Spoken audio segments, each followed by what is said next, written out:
Perfectly timed. So we'll make a proper start then. So good afternoon.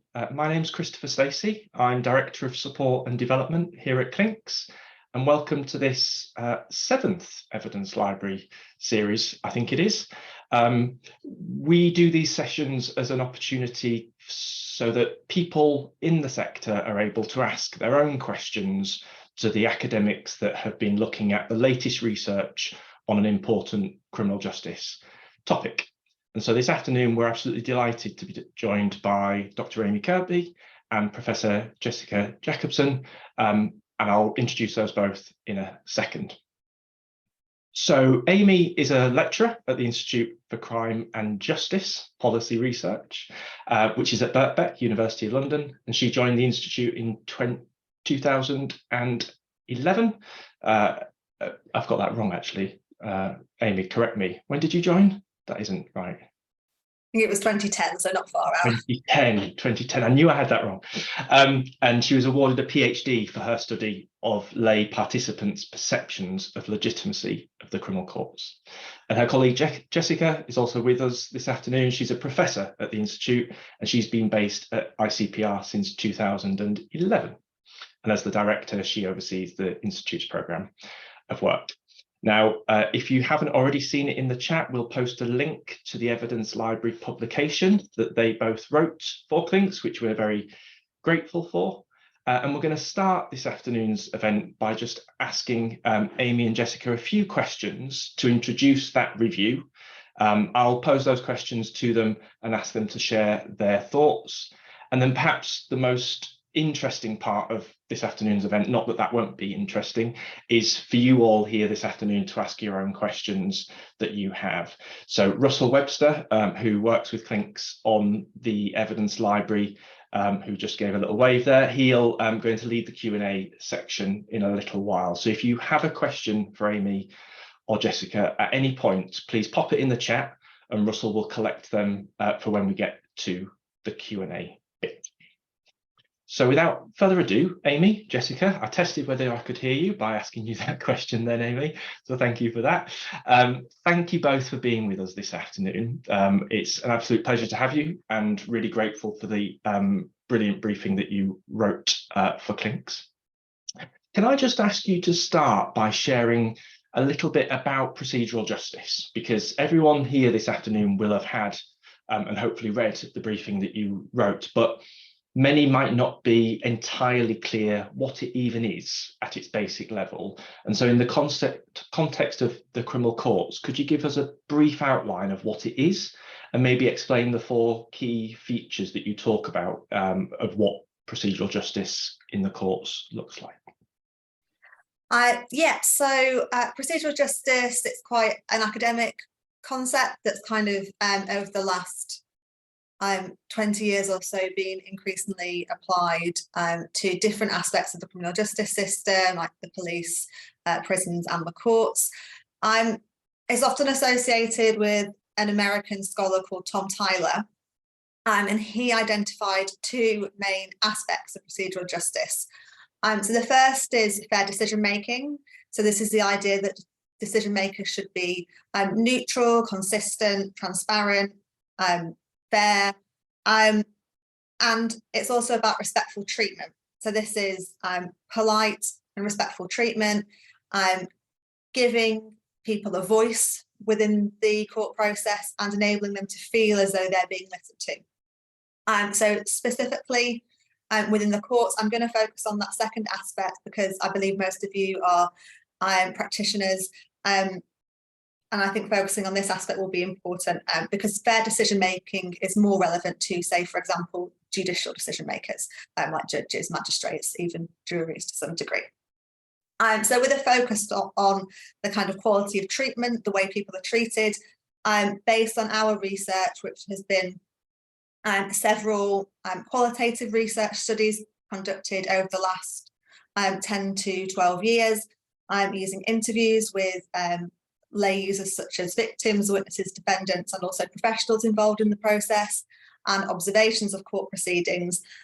We've identified sort of 4 main practically relevant features.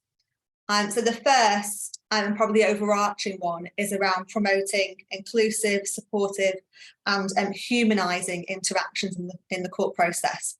So by this, we mean interactions that help people to understand the process, particularly in terms of reducing, where possible, the complexity of the language used, reducing the ritual and formality or mediating that, and enabling lay users to feel able to have a voice to the extent that legal conventions allow them to, and particularly helping them to feel listened to. The second one is avoiding the use of belittling cross-examination.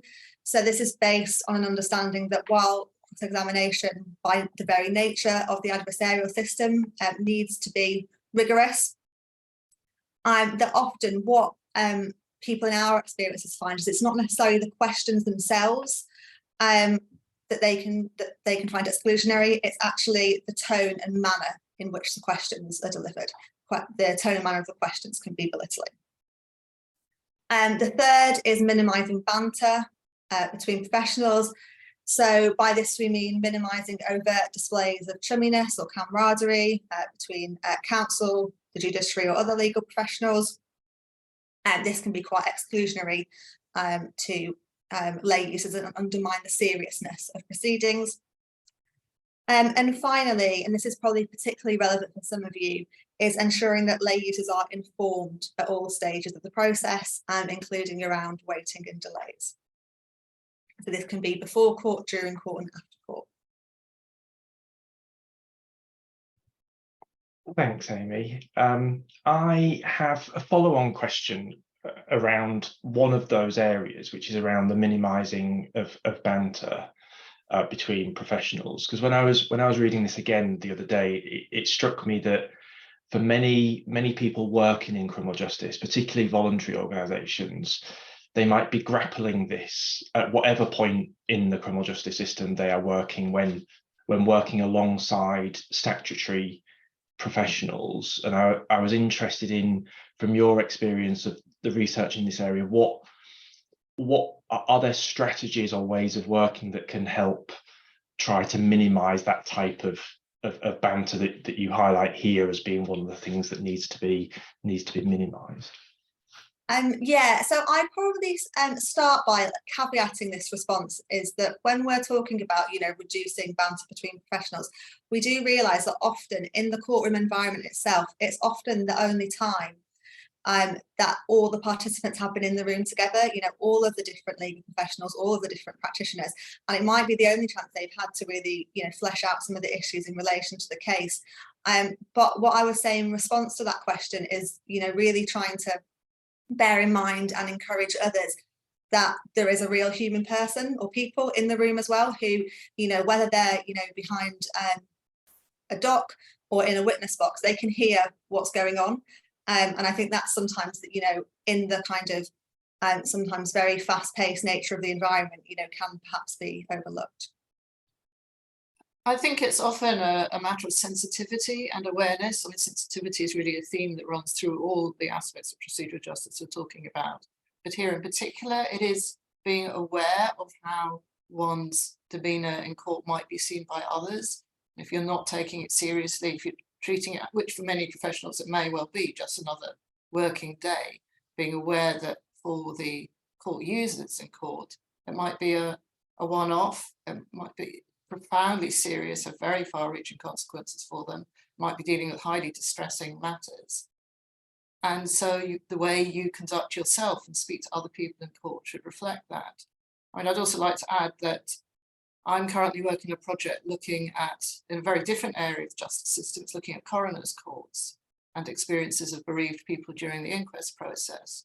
And in that research, we've heard many of the same things as we've heard in our criminal courts research about people finding that lawyers, that witnesses, others come into court, and they might be laughing and joking, just utterly unaware of how that is experienced by those who are in court in relation to the death of a close family member. And just as a follow-up to that, do you think, you talked there about examples of where it's almost not by accident, but there's no sort of design intent to have that between professionals. Do you think that is all it is? It's the kind of awareness and sensitivity to it, Or do you think there are cases where some of that banter is maybe actively pursued in a way that seeks to set differences between groups? Have you seen much of that? I think say it by design would probably be overstating it. I think maybe there is more, and most of it is just unforeseen and not thinking through. I think maybe there is an element. I mean, we've talked a lot about the kind of us and them divide in the courtroom between the professionals and the lay people in court, defendants, victims, and witnesses. And it could be an element of just marking out one's difference in court in that sense. Yeah, I was going to say, and I think particularly in the Crown Court, which by its very nature tends to be the most theatrical or archaic of settings, you know, we've got the wigs and the gowns, but also, you know, the language used, you know, my learned friend, things like that. I know we had a defendant once say, you know, I went to school, I'm learned, you know, why is a barrister my learned friend? And, you know, things like that, I think, that are perhaps, you know, partly cultural as well. Yeah. Thank you. Another one of the areas that you highlight is the importance of people being kept informed, and many people going through court, either as defendants, victims, or witnesses, can feel very much excluded. And in the paper, you mentioned an example of a witness service as a way of helping to keep people included. And I just wondered, what more do you think voluntary organisations could do to help contribute to procedural justice in the courts and the wider criminal justice system? Because I think that witness service might be an example of a voluntary organisation, possibly. So I was curious as to whether there are other examples that you might, or what more organisations could be doing around this, do you think? Yeah, so I'd say, so those that are based within the court themselves, you know, helping to explain things to lay users, explain aspects of the process that they may not understand or be aware of. Also at a kind of interagency perspective as well, in the courts, we've often found sometimes, you know, the professionals involved in the legal process, so, you know, whether it's the legal professionals, the judiciary, the court staff, might not always be that familiar with the roles the different voluntary services provide. And if there is maybe a greater understanding of that, that might also help lay users themselves. So an example of the witness service, I've heard it be called, you know, the witness protection, victim support, you know, various names, not by lay users, but by professionals involved in the process. So, you know, greater understanding of that, I think, would help. I think voluntary organisations may also have a role to play in kind of chasing up information, progress on cases and so on, when statutory services are expected to keep court users informed, might not do so. So just checking, filling in gaps in that regard. And also in court, I think the court professionals, that particularly members of the judiciary, are getting better at doing things like checking understanding, do you understand? But that might often be in the sense of simply saying, do you understand, or is that understood? And most people asked that would simply say yes, whether they understand or not. And that's where support services in court can afterwards or during a break speak to the individual and really check understanding and explain things that are often not understood, particularly given the formality of proceedings and the language used and so on. And I'd be really curious if anyone, when we get to the wider Q&A, if anyone has any experiences of engaging with courts, actually, in terms of describing the way that the work that you do in the way that you described, Amy, because I think for a lot of organisations that might not be top of their list, but I could understand how that misperception or misunderstanding or different framing of what can be done by organisations that might sort of flow through. I've got one more question before we open the floor up. So just as a reminder, I've seen a couple come in, but if people have questions for Amy and Jessica, please do pop them in the chat, and Russell will take over those in a few minutes. But I just wanted to ask one final question about just a reflection of where you think procedural justice is now then. So particularly given the challenges in the criminal courts in recent years, to what extent do you think procedural justice is under threat? That might be putting it into darker terms, but I'm interested in where you think it is at the moment where some of the opportunities and challenges might be?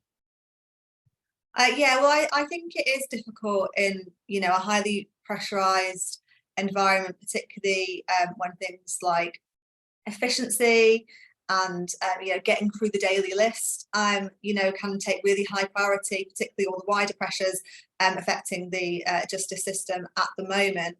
But what I would say is, over the course of our, you know, decade-long research into this area, I think we'd actually say that we've seen improvements in relation to procedurally just interactions in the court, and it does seem to be something that professionals and practitioners are, you know, getting much more aware of and familiar with. And I think it's, you know, also ties in with perhaps, you know, wider societal changes as well.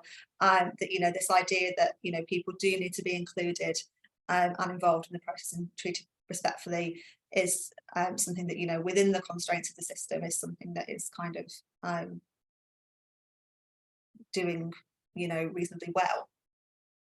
Yeah, I think I'd add to that that part of that cultural shift has been a wider recognition of the importance of what are known as soft skills in these kinds of settings. I mean, soft skills is probably not the right term for them because they're actually very hard to deliver, but the respectful, emotionally intelligent response and way of interacting with individuals in whatever circumstances they are, and whatever kinds of criminal justice context it is.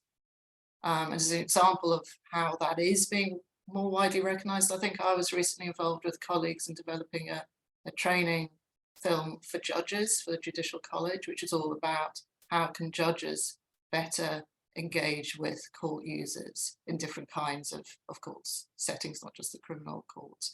And we emphasise their aspects such as respectful and considerate treatment, voice, compassion. So I think there is a wider recognition. Working against that, as Amy has said, are the pressures of an under-resourced, highly overstretched system with backlogs, and the kind of policy context as well in which swift justice is emphasised, and procedurally just interactions often are not swift, but do take time. And I think it's interesting you use the word soft skills, Jessica, because I think we might come back to that in one of the questions by the looks of it. But thank you both for now. That they were my questions on my list for you both. So thank you. Russell, can I hand over to you now to take us into the wider Q&A, please? Yes, thanks, Chris. As Chris has been saying, do get your questions in the chat, but we've got a couple of questions here to get us started. The first one is on a subject that Jessica was just starting to talk about in terms of judicial training. So I'd like to call on Matthew Sullivan, please, to ask your question.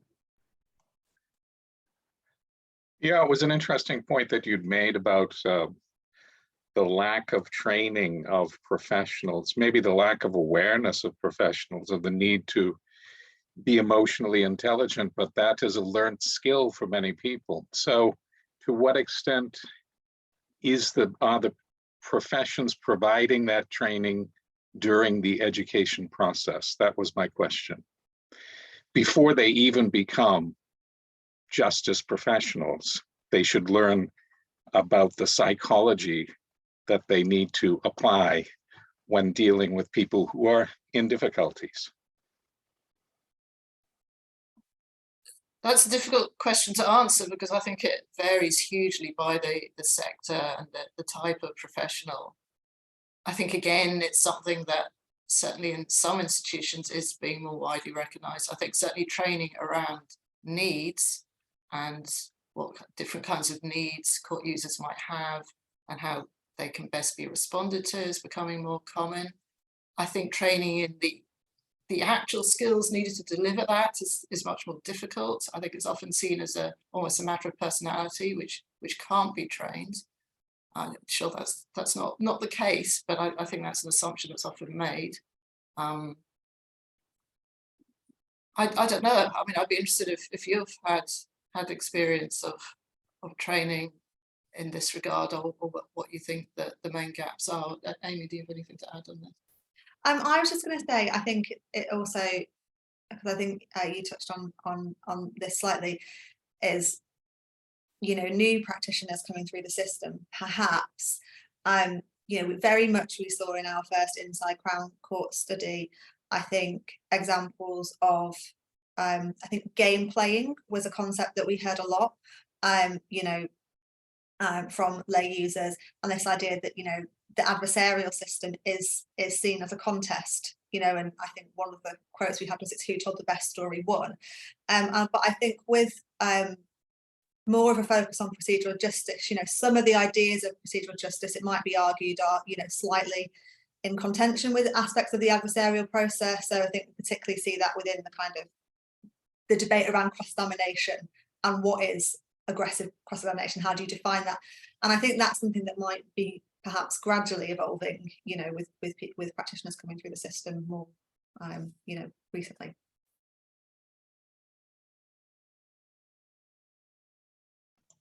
Thanks. Mute, Russell. Think. Apologies. Thanks, Amy and Jessica. And what you were saying there, I think, leads on quite nicely to Sean Parker's second question. Sean, are you there?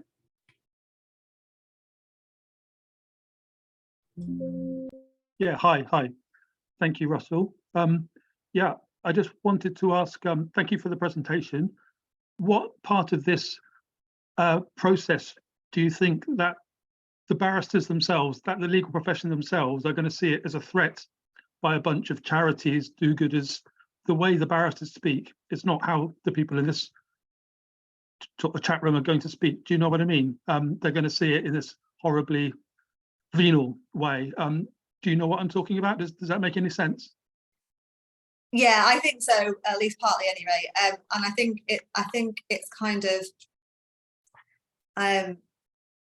related to this idea around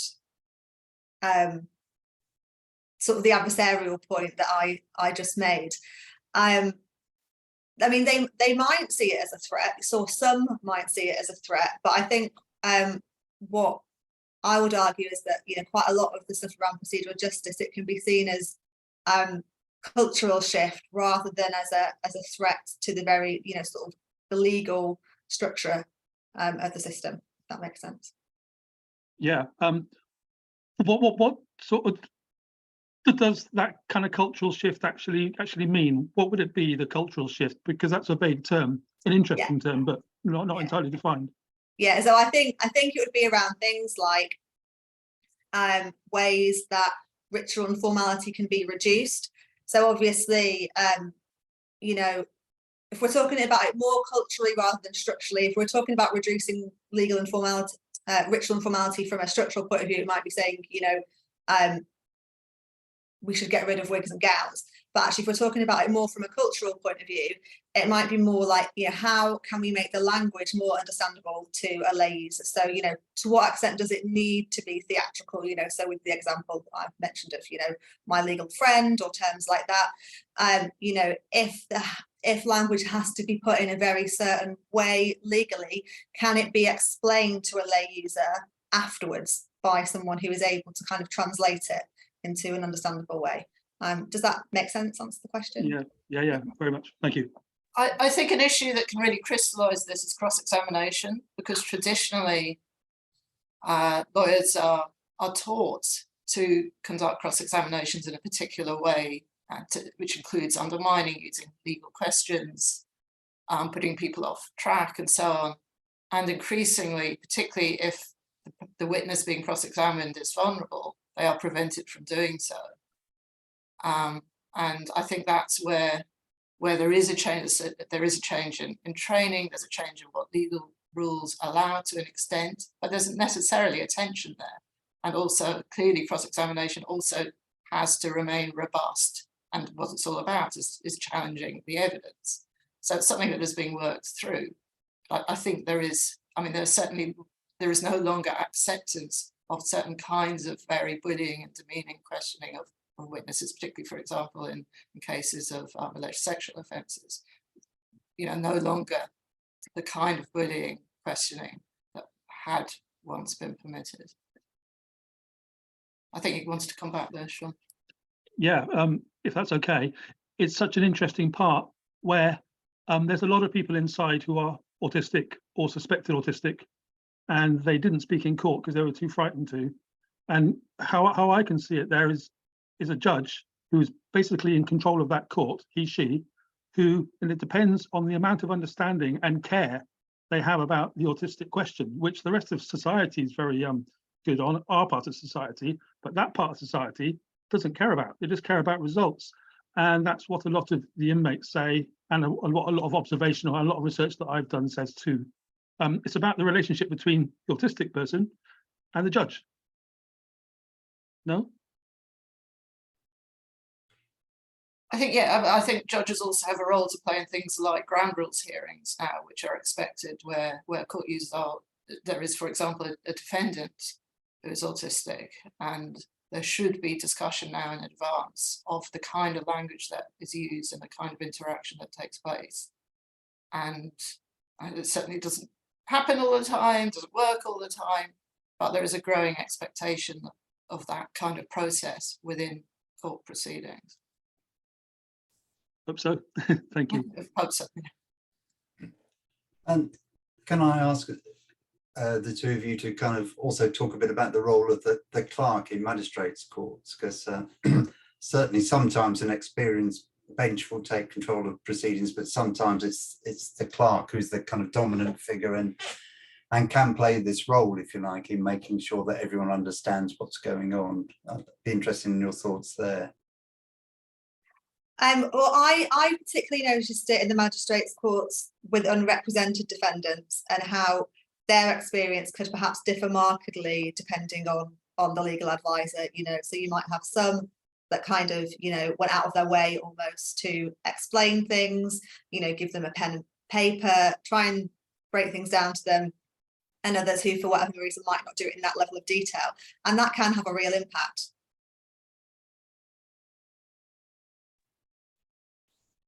Thanks. I'm still encouraging other people to kind of get their questions in. But you were talking earlier about I think the kind of changes in the ground rules around cross-examination, and we know now that there are some protections for younger victims, in particular for video kind of hearings to take place and the cross-examination to take place in advance of the hearing. Be interested in your thoughts around that, and whether that area of practice will kind of leak over and start shaping kind of mainstream practice in other offences. I mean, I think it does. I think we have seen that already, particularly when there's sort of care around the questions. Sometimes in ground rules hearings, the questions have to be written down in advance and agreed upon. And while that doesn't necessarily happen in other hearings, I think the sort of thinking around the questions, can be there sometimes. And I think, we might have seen a similar thing with when some of the special measures were first introduced, hesitancy towards them by members of the legal professional, which I think is much less than it used to be. And I think we're probably seeing that with some of the more, sort of, as Jessica, the softer skills as well that are more relevant to procedural justice. I think things like pre-recorded cross-examination, which is in operation in some kinds of cases, is something that remains quite a challenge to the traditional way, or clearly a challenge to the traditional way of undertaking adversarial proceedings, and to the barristers who, again, particularly those trained a long time ago, is very, very different to how they understood what cross-examination was all about. But I think it does seep through to a wider change in what is seen as acceptable by the judge ultimately, who does have the authority to stop a line of questioning or to insist that questioning changes, and to how barristers and other lawyers see their own role within the court. Thank you. We've got some more questions coming through now. Can I ask Denise McGillis to ask her question? Denise works for the Witness Service, so has got a kind of informed point of view for us. Hi, thank you. Generally, we have to have a witness referred, although we do have a presence in all the criminal courts in England and Wales. And I've often thought that a referral, would it be more helpful for people to opt out rather than opt in, so that we can sort through the whole process, because we can talk about cross-examination, we can give that arms round emotional support and information in the process. I think sadly what you said before, I think it was Amy, I've now been in this role for 22 years. I'm still asking. Your audio is dropping in and out all the while. Oh, I'm terribly sorry. I think my internet connection. I do apologise. Is that any better? I think we've probably got the gist of your question for Amy and Jessica to respond to, but essentially it's whether an opt-in witness service would, might make some of these improvements kind of the norm rather than the exception, and your views on that. Yes, thank you. Yes, I think what you're saying at the moment, witnesses have to opt into it, and you were saying, should they actually have to opt out of it instead? So basically, should the service basically be offered to everyone, and they can opt out of it if they want to? I mean, Yeah. I think I would agree with that. I mean, I think the support that the witness service can provide is invaluable, particularly in around lay users feeling informed. I know we've talked to a number of lay users who've really valued having a pre-court familiarisation visit, which you can understand why that might be opt-in, because you wouldn't want people to feel like they have to come to court beforehand to look around if they don't want to or can't fit it into their lives. But I think the people who do go to that do talk about how useful they found it, and alongside the support on the day as well.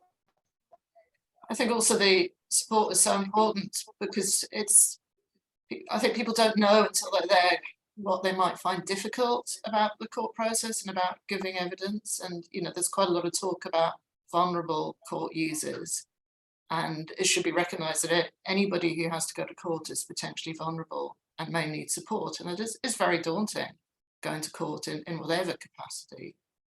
And a service like the witness service is really there to help with people facing anxiety, distress in those situations, and also to potentially give support in immediate aftermath. Thank you. Thanks. Can we extend that, talk a bit more about the group that Sean was talking about earlier? Because clearly the registered intermediary services is, I have to say, a service I knew very little about till recently, because I think it only works with a very small minority of people. But really, I think we benefit from a much more informed view from yourselves on the merits of that service and whether it's used enough. I mean, I think one of the difficulties around ensuring particularly defendants have access to that is one, I think I'm right in saying this, that registered intermediaries are available to witnesses, whereas for defendants it's intermediaries, and it's hard to explain, but it does mean the provision is slightly different to defendants, and it can be harder to access this provision for defendants. I mean, that's those where there's a known communication difficulty. I mean, I'm sure many of you here would be aware that the high level of needs of defendants are often not picked up before the court process. So you might have defendants at the court process who may have autism or other communication difficulties that may not have been identified, and then they're also probably not benefiting from access to an intermediary. Do you have anything to add? Yeah, as Amy says, I think provision of intermediaries for defendants is very limited, and when it is made available, it's usually only made available for when a defendant is giving evidence and not throughout a trial.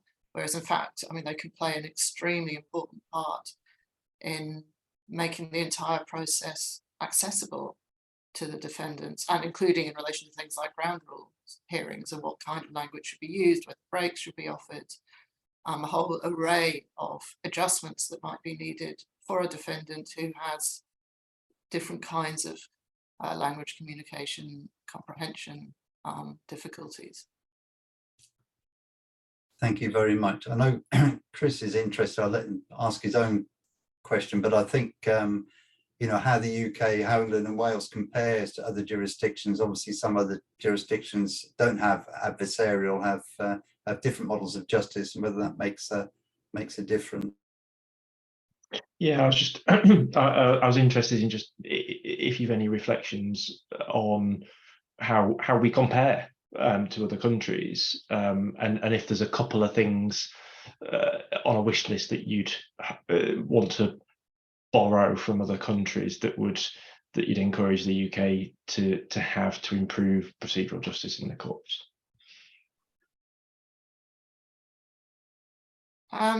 Good question.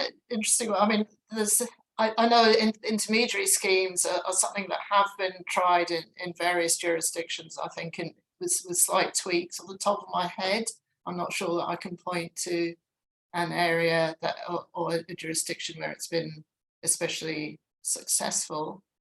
I think another set of issues we haven't really discussed is therapeutic jurisprudence. I know there is more interest in that in other countries, but particularly in Australia and New Zealand, where it's closely linked to procedural justice, but ideas around therapeutic jurisprudence are really about what can be done through the court process to try and reduce the risks of anti-therapeutic outcomes. So processes where court users are actually damaged by the process, and what can be done to support potentially therapeutic outcomes, including that where problem-solving courts can play a very important part. Where do you see the whole person, and what kind of provision and support following the court they might be needed? I think it's a very interesting area. It's quite a kind of woolly area, and I do think there has been more relevant research from Australia in that particular aspect of delivery of justice. No, I would agree with that about therapeutic jurisprudence. I think we have off the top of my head learnt a number of lessons almost from, as you said, Australia and New Zealand, particularly around intermediaries, things like the ground rules hearings and other aspects of special measures come from there. Yeah, and they've certainly had, I mean, for obvious geographic reasons, they've had much more experience of remote court attendance than we've had here. I mean, obviously for us, it was something that, well, it was already in train pre-COVID, and then with COVID, there was a massive kind of acceleration of the trend towards remote attendance, whereas in Australia, because of the distances travelled and so on, they were more used to using those methods. I think with more experience have more skill in doing it. It's an area that is still one, I think, that needs further examination, further research here in this country, the pros and cons. I mean, there's a lot of strong feeling about problems associated with remote attendance. I don't think we know enough about what it is about the quality of in-person interactions versus remote interactions that can really make a difference. We certainly seem to be hearing quite a bit, I think, about video links from prison being very unsatisfactory, both in terms of the technical kind of quality and the fact that, from what little bits of mainly anecdotal research come out, seems to be that people are walking away from those experiences not really understanding what's happened, with it very hard for sentencers, clerks, etc., to really get a sense of whether the defendant is understanding proceedings and is involved in those. Are you aware of any kind of work going on in those areas? There was an evaluation being carried out on, but I might have focused more on police station, court links and prison. I think there has been, sorry, I'm drawing a blank on specific studies. I mean, I think there was one at the University of Surrey with Nigel Fielding. I think that was looking at, particularly remote attendance from, I think it was the police station. I'm not aware of any more recent ones in relation to video links from prison. I mean, I think it'd be a really interesting area of research. I mean, one thing that I did want to kind of touch on with in relation to that is I don't have a lot of experience of how that has worked during and post COVID. But before COVID, when we were looking at this a little bit as part of one of our other studies, what I would say is I think there's a difference between the video links that are used as part of special measures, where, you know, usually witnesses give evidence, particularly from inside the court building via video link, or from, you know, somewhere secure outside the court building, and perhaps video links that are from other locations, perhaps where you know, there might be other constraints happening as well. I do think there are the two sets of issues, as you've mentioned, Russell. I mean, there are technical problems, and we know, you know, there have been major technical hitches with implementation of video links, which have all kinds of repercussions for the quality and of the process and outcomes. And then there are the questions around if the technology works perfectly, what does it mean for understanding, expression, communication? And that's what I think we do need some systematic research to look at that. And can I ask you both to kind of speculate on really whether how likely procedural justice is to move forward kind of positively at the moment, because it seems to be the major concerns in the court system are obviously the kind of backlog aggravated by the pandemic, and in particular issues for victims, many of whom, especially those who have been victims of alleged very serious offences, often kind of sexual assaults, are having to wait you know, very long periods of time. So there's a lot of I think very appropriate concern around the kind of trauma and lack of resolution for people in those cases. And I'm wondering whether you feel that will kind of dominate the kind of policy efforts and investment, and whether the kind of procedural justice from defendants' point of view might be kind of swept away a bit during that kind of context. I think there's certainly a risk of that. I mean, I think one of the advantages of procedural justice, which in a way is also a weakness, is it offers a quick win. It doesn't, much of what we're talking about doesn't require resources, improving the quality of interactions, more sensitivity and awareness in interactions. Though, as I said, ideally it takes time as well to interact and to carry out proceedings in a procedural just manner. Ultimately, a lot of the detail of it doesn't require more time, but then that is also the risk that is then just seen as a kind of quick win, cut price response to need, rather than addressing the underlying systemic problems that would inhibit meaningful procedural justice. And I think, I mean, you mentioned procedural justice from a defendant's point of view. I think one of the key points about it is that delivery of procedural justice should be entirely neutral as regards who is benefiting from it. Like procedurally just proceedings and interactions apply whether the people engaged in interaction are defendants, witnesses, victims, any other player in the system. And it helps get away from the kind of zero-sum ideas of criminal proceedings, where if you're benefiting defendants, witnesses and others are losing out, and vice versa. Thanks, Amy and Jessica. I think we're reaching a kind of natural kind of conclusion to the event now, but I know there is a new research project that you were keen to let participants know about. Yeah, thank you. Yeah, just an opportunity to say something about a piece of research that we're starting now this month at ICPR. It's a collaboration between ICPR and the great charity Revolving Doors, funded by the Nuffield Foundation, and it is looking at experiences of individuals who have attended either criminal court or family court proceedings, looking at their experiences of proceedings and what facilitates and what undermines participation and access to justice. but very importantly as well, understanding that and exploring that in the context of individuals' experiences of the law over their lives, over the course of their lives since childhood. So including also awareness, how people first become aware of the law, that there is such a thing as the law and the justice system, what kind of informal encounters they have with the law or justice, and how that then shapes their experiences of formal proceedings in family or criminal courts.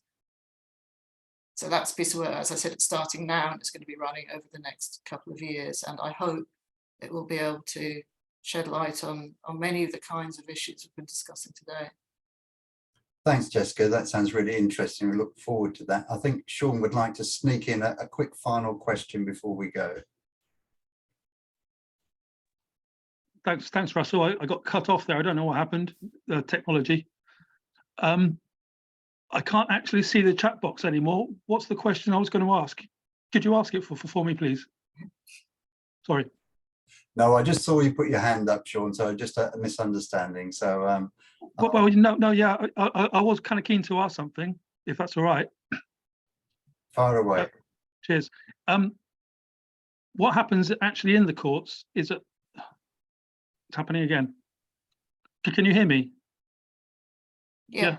Can't see myself. Okay. What actually happens in the courts is PTSD is given there worse than it is in prison. It is such an unexplainable, inexplicable situation there. It's so bizarre, as you've mentioned in what you said so far. The thing with the therapeutic jurisprudence is brilliant. I'm going to look into that. Can't wait to read your stuff. But the court itself is actually really, really damaging, and you can't really overestimate that. And in prison, it's much more kind of process-based. You get on with it. You try to survive and you appeal, that kind of thing. But court is mental, put it that way. Just wanted to put it that way to ask about the legal aid as well, because with that process, it's very much a tick boxing, get it done kind of feeling. Though that's just a feeling, and lots of other people in prison have sort of said that as well. And if you have a stammer, like I do, they say, don't talk in court because it will look like a sign of guilt, which is just for us lot here, what happened to me a few years ago. So I'm still getting over the fact of doing for 4.5 years inside because of my stammer, which is less bad now. So these are the things that can happen. And I've got the PTSD that all of our other clients talk about after all that too, getting better now. A bit more of an observation than anything else, but I can't kind of wait to have a look at your jurisprudence part. Not sure what I was going to actually ask, Russell, but there we go. I've sort of said something. If I can come back, thank you, Sean. Just on the point about PTSD and trauma, I mentioned the work we're currently doing on inquests, bereaved people's experiences of the inquest process. I mean, a theme that has come out very profoundly from that is people talking about additional trauma associated with attending coroner's courts. And as I said, and many echoes as well, what people say about coroner's courts with what we've heard in the context of the criminal courts. So this is something we're very much looking at. I hope that through the new work I mentioned, as well as through the coroner's court work, and as we continue to do through our previous work, that we will be identifying how this happens, why it happens, bringing practitioners' attention to it, and most importantly, developing proposals for change and how to address these problems, reduce them, through always talking to and hearing from court users themselves, individuals who have been through the experience. And that's why the new project I mentioned is called Lived Experience of the Law, because it's very much being carried out with the help of, well, in collaboration with people who have those direct experiences themselves. I should have also said, if anybody wants to know more about that study, of course, to contact us. I think our contact details are available with the Procedural Justice Report. Thanks very much, Jessica. Chris, I'm going to hand back over to you now to close proceedings. Thanks, Russell. And yes, as Jessica said, we will send an email around afterwards with Amy and Jessica's contact details, and we can include some more details about that project if you want to send us that Amy and Jessica, we can do that. Thank you both very much. We're very lucky to have had you for the last hour, and a really interesting discussion. We never quite know where the conversation is going to go, and that's the beauty of these conversations, I think. So it's about 5 to 3, so I better wrap us up now. So firstly, just again, a huge thank you to Amy and Jessica. If you haven't already, or if you want another look back at the review that they wrote for Clinks, we'll include another copy of it in our email that we send afterwards. If you could just take a few minutes. If we were in the same room, I wouldn't let anybody out of the room until people did a quick feedback form, but we're in a virtual space now. So my colleague Paul has just posted a quick link, and if you can just click the link and take 2 minutes after you press the leave button to leave some feedback, it's really helpful to us at Clinks to continue to develop these kind of conversations and improving them in the future as well. A copy of the video will be online to share really soon, and then the next one of these is on the quick plug. The next one of these is on the 6th of February at 10 AM on effective point of arrest diversion for children and young people, with a couple of colleagues from the Centre for Justice Innovation. So if you haven't already had a look at that report that was published a couple of weeks ago, it's on our website in the publications section, and you can sign up to that in the events section of our website.